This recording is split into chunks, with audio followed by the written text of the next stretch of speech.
Welcome to the DevReady Podcast. On today's episode of the DevReady Podcast, I have Derek Bunting. Thanks for joining me, Derek. Yeah, thank you, Anthony. I'll let you introduce yourself because there's no way I will do it right. Okay, well, my name's Derek. As you can probably tell, I'm from not Australia. I'm from Scotland. We emigrated over here 7 years ago.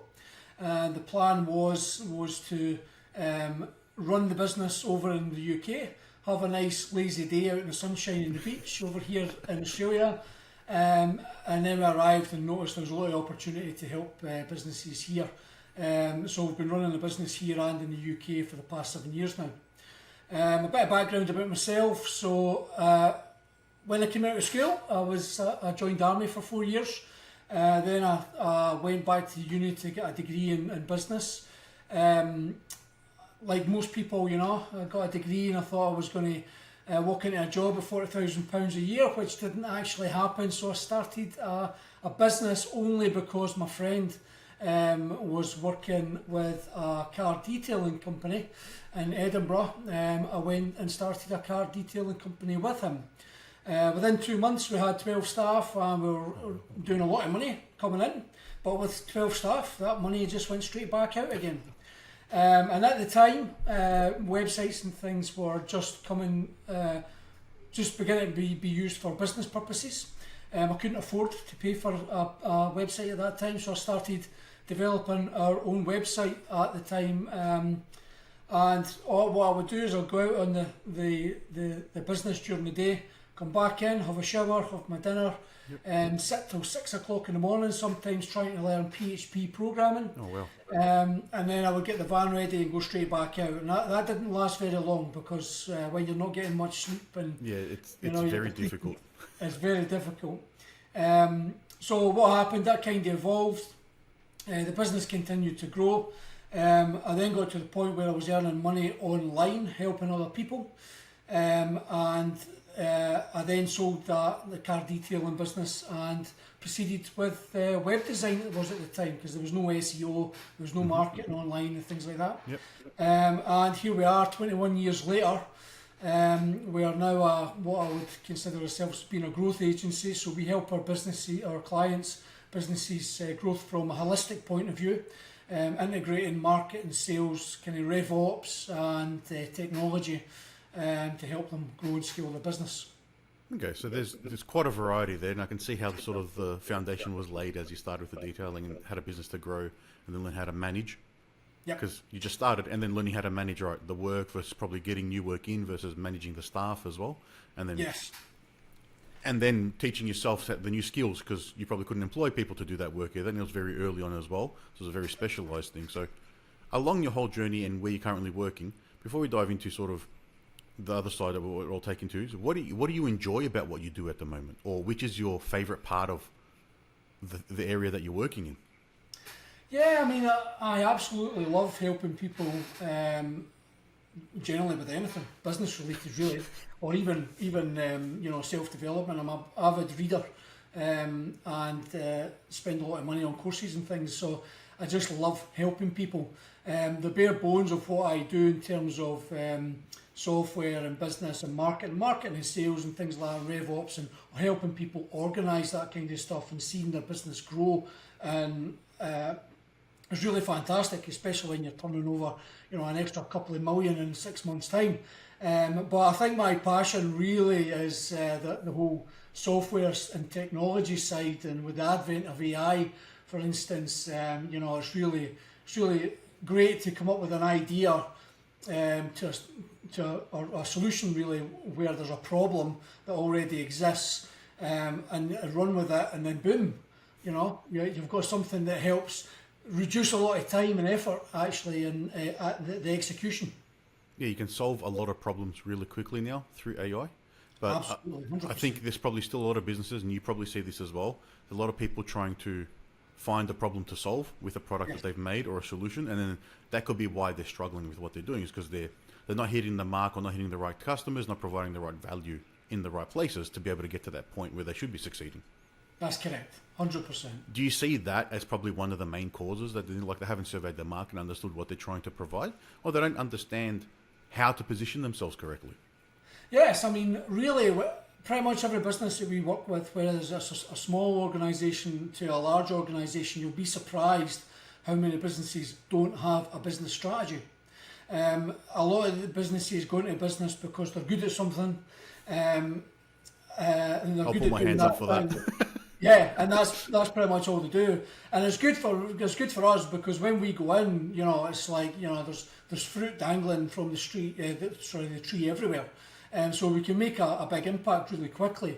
But I think not having that strategy in place is definitely somewhere where a lot of businesses fail. In actual fact, I was just talking to someone else about this morning, where on LinkedIn, where how many businesses have a social media strategy. Probably not that many, to be brutally honest. Yeah, I'll put my hands up for that. We've got a loose strategy, but nothing very specific. We know the type of content and who we're trying to talk to, but it's not a full-blown strategy and a plan. We're still just trying to see what's actually going to resonate. That's correct. But the thing is, you clearly understand who it is that you're trying to resonate with. A lot of businesses actually don't really truly understand who their customer is. Yep. And that's what we try and do. Even when it goes down, when we bring a new client in, the first thing we do is we try and go through like a branding exercise where we try and get them to understand why do you even exist, what problem is it that you're trying to solve, what's your vision, tell us about your core values and things like that. Because I think if you can understand that yourself. That can actually drive your brand voice, who it is you're trying to attract, and then obviously the strategy and everything can go from there. Yeah, and sometimes it's not clear, or it's not easy to articulate that because everyone thinks they can help everyone, that's probably the worst way to approach it. Because if you can help everyone, you're talking to no one. Like you're not going to have a message that's going to resonate enough with a certain group of people who you actually can help and who you probably want to help. Because if you're helping everyone, you're not going to get the customers you actually want to work with either. Correct. And you'll find that a lot of time, if you're especially if you're a startup business where you're kind of, you're trying to get everything that's just coming in, and then you tend to find that you start wasting a lot of your time on customers which are of low value, that really don't provide any impact to your business, which are a better word, I suppose, it can be a nightmare. So there is value in understanding who it is that you're actually trying to service. Yeah, and then you've also got the problem with the smaller ones where they may be stretching to meet your costs. So that's a large amount of money in proportion to them versus a larger business. So they're going to demand more of you as well. It's a tricky thing to balance that. That's right, and I think that's the expectation. And again, we've been in a position where, I'm probably like most other entrepreneurs, right? Where, you want to try and help everybody because you've got this thing that this can definitely help you. And I've been in that position myself where you've tried to help people, but there's only so much you can do to help that person. Where, it's like that old saying, it takes the same amount of time to market to someone who's going to pay $50,000 a month to someone that's prepared to pay $500 a month. And when you actually get into the nitty gritty of executing and delivering the same service to the same client, the one that's paying $50,000 a month is like, that's fantastic, thanks very much, you're doing a great job. Yeah. Whereas the other one just expects you to be there and wants to know exactly what you're doing, every minute or every second. It's just hard work. Yeah. I can't remember who said it to me or where I heard it, but they're like, it's the same amount of effort to invoice for $100,000 it is for $100. 100%. So their expectations have to be managed. Another thing I've remembered from a long time ago is you're better off working for free than at a discount. At least the free people don't expect the paid service from you. They're grateful for getting something for free. Whereas if you discount it, they're still going to be expecting that high rate. So even if you do have $500 customer, that's that approach showing. That's right, 100%. And you'll actually find as well, or what I've found with even some of the clients that we have, is because while we have, this is a strategy, this is where we're going, this is what we're doing. If one of our clients comes to us, say I'll give you an example actually, one of our clients is looking to recruit someone, but they don't have an HR function, they don't really know how to articulate their job description properly and things, so we can help with that. Now we generally don't charge for that extra help, because we want to help, and if they're successful, we're successful, and that kind of stuff. But what you'll tend to find sometimes is when you give things to people for free, they then start to expect you to do these things for free, which can be a bit of a nightmare as well, you know. Yeah, especially once it's a part of a paid service, and I'll just help you out because it's not much work. That's sort of mentality. I was just reading one of the books from Dan Kennedy just yesterday, actually, and one of the chapters that talks about exactly this, where they went into a business, and basically what was happening is they were providing a strategy, and you can provide this service and this service and this service, and what the business owner was doing was just adding that service into the already existing service and not charging for it. And one of the, as they rightly said, it's probably one of the worst things you can do, because you're leaving a lot of money on the table. So if you've got like 10 customers and you're doing that for 10 customers, you're not only chewing up a lot of your time that you should be getting paid for, eh? Yeah, it's a challenging thing. I think that's probably a challenge more at the early stage of a business, where you're trying to get customers and establish yourself and build that brand and reputation. There's a certain point where you get to start turning away people, and I think that's where you've got a bit more flexibility to then do that. But that could be a bit of bias in just what I've gone through in our business to learn how we get clients and how things have grown. Because unless you can keep going without making revenue for a while, you don't have the choice to turn down customers. No, that's correct. And I think that's quite an important thing that you point out there, is being able to turn customers away. Because as an entrepreneur, it's really hard to say no in a lot of cases. And that's when you go back to the whole thing about understanding your customer, being able to say no to people that don't actually align with your ICP or your buyer persona or your ideal customer profile, is something that can really help your business actually grow, Yeah, because then you're not spending time on the wrong customers. They're the ones that are probably going to chew up the 80-20. Most of your headaches will come from the ones that aren't your ideal customers, because you're not serving them 100%. You're doing somewhat, and then they're going to want customizations and changes and little modifications, and I'll just throw something in because it helps them be quiet for the next couple of weeks or whatever the situation may be. That's exactly right. I've been there. I think we all have. It's a fun journey, but it's also it's a struggle sometimes to try and juggle the right balls and keep the right things moving. And that's probably where you mentioned earlier. It's unless you're clear on what direction you've got and have some strategy in place, then you'll never get to that right spot. That's right. So how do you see sort of the technology space with businesses? So you do RevOps, which I'll let you explain. I think that's revenue ops. That's like helping operations to grow and scale and bring in more revenue. Yeah, so basically what revenue operations is a combination of technology, getting the technology right for that particular business. It's about knocking down the siloed marketing, sales and customer success departments and bringing them in as a revenue operations department, which has those different elements within one. But what they're doing is they're actually all working towards the same goals and objectives to the business, which essentially is driving revenue. So what you'll find with organisations where they've got siloed business functions is they've all got their own objectives, they've all got their own things that they want to achieve, and they're not always aligned, in which case then the person that generally suffers is the business because of lack of revenue, and also the customer experience. So if you can improve the overall customer experience, you can improve the overall revenue being able to be driven by the business itself. And that makes sense when you hear it. A lot of people I see tend to think that the sales and marketing are two completely different functions, where really the marketing feeds the sales. That's where the leads come from, the inquiries, the interest in the actual product. So it doesn't make sense that they run independently. No, absolutely not. I mean, the thing is, when there's usually when there's siloed departments, sales will generally blame marketing for sending through non-qualified leads and this kind of stuff. So I think it's really important to make sure that everyone's on the same hymn sheet. This is the objectives. This is where we're heading for, and it's not just about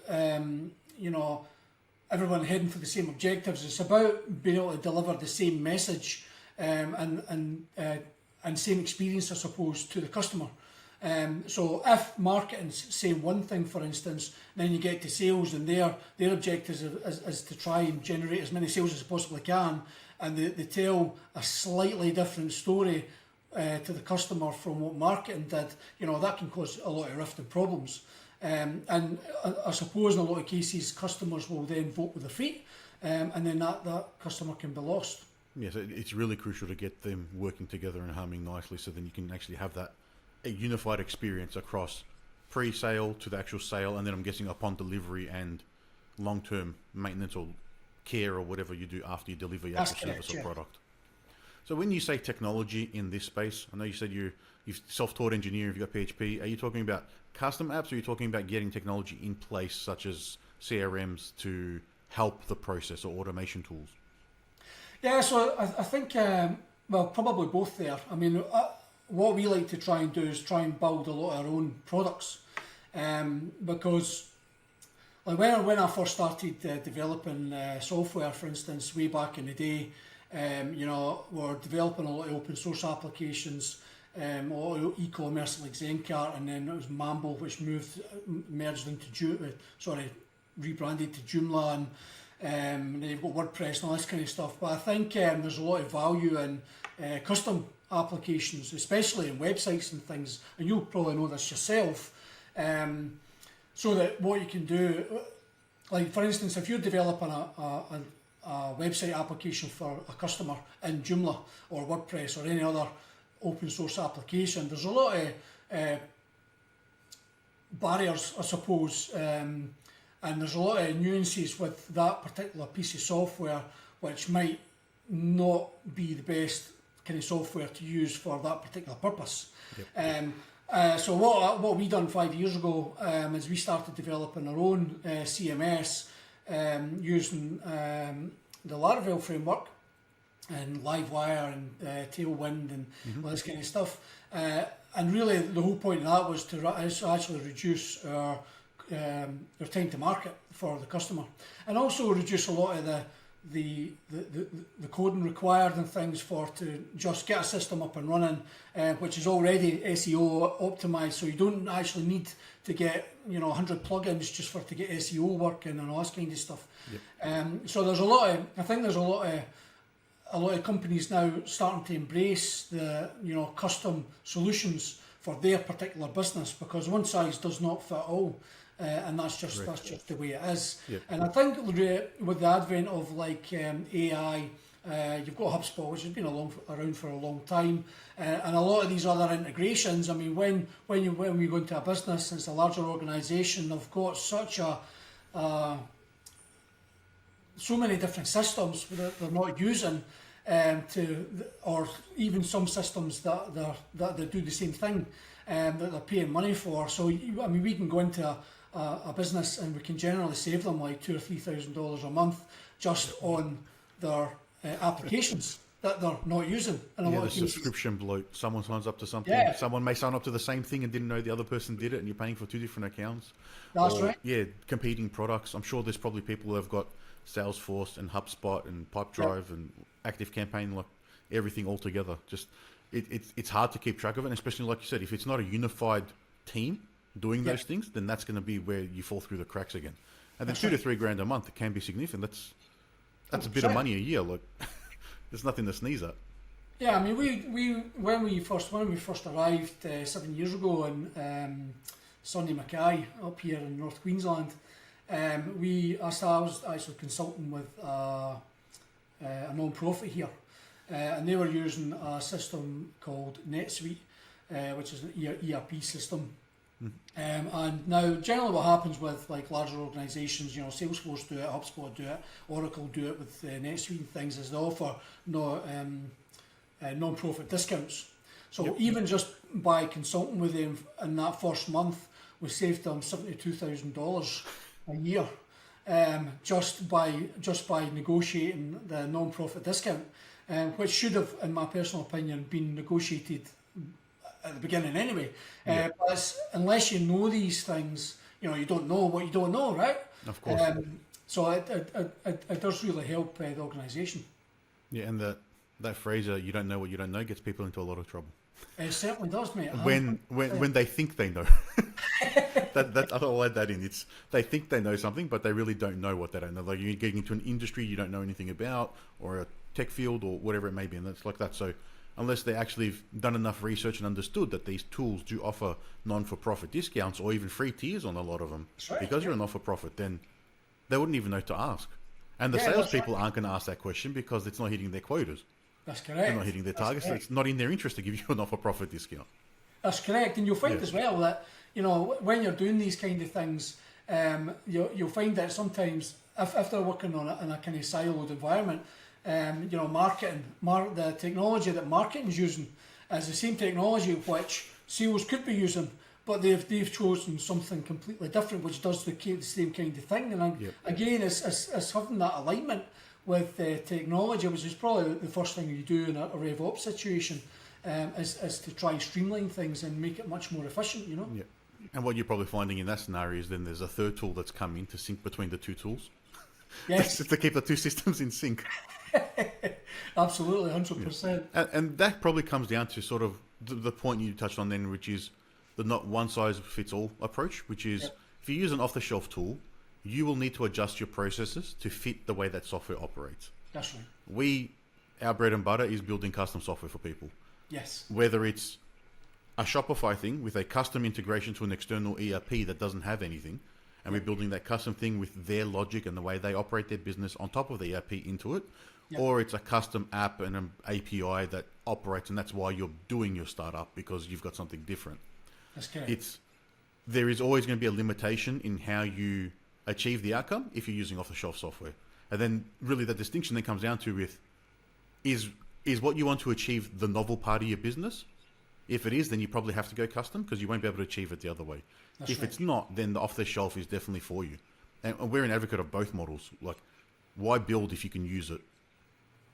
Yes. Why build if you can buy? I think is the phrase. Just butchered that completely. Yeah, I mean, I totally agree with that to a point. Again, it really depends on the overall goal of the founder. So I'll give you an example. I mean, we're working with a client at the moment.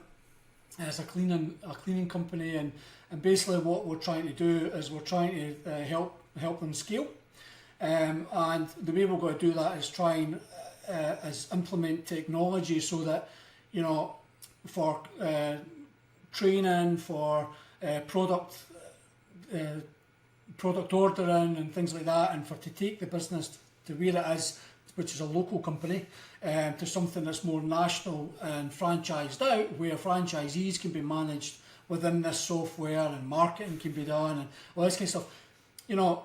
Using all these different systems, like HubSpot, which then needs to hook into this, and you're never ever going to get that perfect streamlined unification, I suppose, unless it's completely custom built by your kind of own team. And again, when you look at things from a long-term perspective, what's the outcome? Well, I want to exit in 5 years. Okay, if you want to exit in 5 years, it's going to be more valuable if you've actually developed your IP around your software and your technology than what it is having a WordPress website or Joomla or whatever it is, which is then cobbled together, as you might say, using APIs from these other systems. Because while that system is nice, kind of nice to have, and it'll get you up and running fairly quickly, you're going to always have more. You'll always get more back when you come to actually sell the business. Yeah, and we've just done a very similar thing. We've got a client who's working in the cleaning industry, is a franchise, and they were using existing software that is no longer maintained by the original provider. Yep. About 1.5 years, 2 years ago. And then we've built a new operating system for them to be able to scale the business through more franchisees and manage all the teams. And that has let them scale. I think they've tripled the franchisees over the past year. Amazing. And they're looking to get that another 3 or 4 times in size over the next 12 months. It's been able to get them to that point. But that existing software they were using for, I think it was about 10 years. But there was a lot of band-aids and paperwork, like workarounds, just because that's how it was. And they had to just make it work. Yeah. So everything that was a problem has been solved now in the custom solution that lets them operate and scale 30 teams at one branch to be able to go out and clean and do what they need to do. But it's having that customization to build the workflow that is how you operate your business if your business is built on process.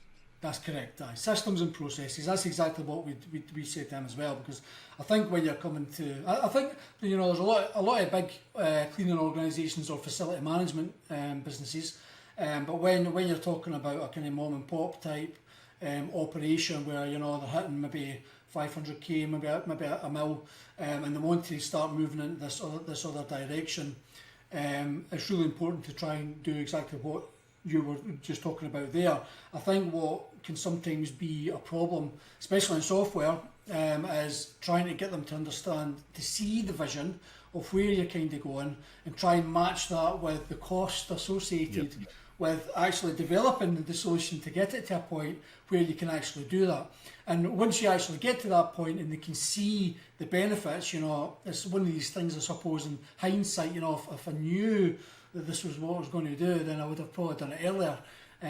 But I mean, trying to manage those cost expectations as well can be a bit difficult. It's one of the more difficult things you can do, because if it's a small business, it's their money. Where when you're working with a larger corporate, it's not their money really. That's the difference. It's not coming out of their pocket; it's coming out of the corporate account. It's a little bit different. But it's that opportunity cost of, if you keep doing what you're doing, versus if you change and do this investment, will you save a year's wage on someone, or can you shift that person, rather than save him, can you shift them to something more high value to help you generate more income, more revenue, or perform more work now? You can do more work in the same amount of time. That's right. 100%. Yeah, so there's a lot of different ways to look it up, but it's hard to quantify that sometimes, because they haven't sat down to define the process and understand what the exact flow is of data through the business or the process or whatever it may be. That's 100%. I'll give you another great example of that. We were working with a company here in Mackay where it took them 6 years to get to 1.7 million. It's a solar company, and basically when we went in to speak to them to begin with, there was really pretty much no branding. The website was generating about 60 visits a month. Nothing was hooked up. Analytics wasn't working. They were spending, I think it was in excess of about $2,500 to $3,000 a month on SEO backlinks, which were not related to the industry. They were spending money on Podium, was one of them. So they were spending about $800 a month for it's something. not a cheap tool. For something they weren't even using, right? It was even more reason not to use it if they're not going to use it at all. It's crazy. So right off the bat, we were saving them about $2,500 a month. Then it's trying to get them to see, that, especially like when you're talking about SEO and things, I don't care what anybody says, SEO, when you first start doing it, takes a bit of time. Usually we say it takes about 4 to 6 months for it to really start taking off. So basically what happened there is we implemented a growth strategy, try to make sure that they understand what we're doing, etc., etc. And basically what we've done is in 15 months we added an additional 2 million on the top line in that small period of time. Now this is Mackay. Mackay's got like a TAM here of about 130,000 people live here. That's about it. And there's other opportunities and things like buying leads and things, but it's trying to let people see that it's taking you 6 years to where you are. The opportunity cost is you could be spending 10, 12 grand a month, which includes their ad spend and things, which obviously doesn't come to us. But what you could be doing is you could be generating 10 times what you're actually spending, or more, as the case was. And it's trying to get them to see that opportunity cost, and this is what you've done in the last six years, which is very little. This is what we're going to do in this period of time. So it really did help them springboard and grow their business quite exponentially, But again, it's been able to show them, that there's a process to everything, and it's not just going to happen overnight. It doesn't matter what anybody says, you've got to trust the process. Trust the process. That's exactly right. So for anyone else that's in a similar situation like that, before we wrap up, what sort of some key advice that things that you can tell them to look at to either make some immediate cuts or think about how to try an area to improve to get to that sort of a result? Yeah, I think probably the first thing would be to look internally, have a look at the the core business, why the business exists. Actually, really cut back and review who it is that you're trying to service, and be quite ruthless, and really get strong and define who that ICP is, or buyer persona, if you like. Because I think if you really understand who it is that you're trying to target and you're trying to service, everything else should fall into place in terms of your messaging, where you need to be, advertising, and you'll have a better understanding as well of what you need to spend on a kind of monthly or annual basis in order to contact that particular person. Yep. And then, some of those costs can be substantial. Like you've mentioned, several $1,000s a month can be cut out just by doing that audit as well. Yeah, I mean, the thing is, it's even like in websites. I mean, generally, I think what happens with most websites is people pay, say anything from 6 to 20 grand for a website if it's a smaller business, and then they think that that's it. That's it kind of done. That's not how it should work. Your business is like your number one salesperson, right? So it needs to be evolving just like we do every single minute of the day. Yep. You need to be testing your messages. You need to be doing conversion rate optimization. You need to be making sure that, if you're generating 5,000 visits, 50,000 visits a month to your website, if you're not getting any leads from that, then there's a problem. So you need to really be looking at and understand your numbers is probably something as well, Yeah, if what do they say? If you can't measure it, you can't track it. That's so correct, unless you know what's happening, you're not going to be able to make the right decisions, and you'll just be spinning in circles almost. Yeah, 100%. Yeah. If anyone wants to reach out and learn a bit more about what you do at, I think it's Adonis Media. Yes. Is that the company? Yep, I got that right. How can they do that? Yeah, they can reach out on our website, which is just simply adonis.media, or they can certainly catch up with me on LinkedIn. I'm on there posting things and that. We are throughout different socials and things, but most of my efforts are really on LinkedIn, to be fair. We'll add all that to the show notes as well. Derek, it's been a pleasure to chat to you today. I think we had a really good discussion. There's some key nuggets there I think people can take away. Once again, thank you for joining me on an episode of the DevReady Podcast. Fantastic, Anthony. Thank you. Thank you.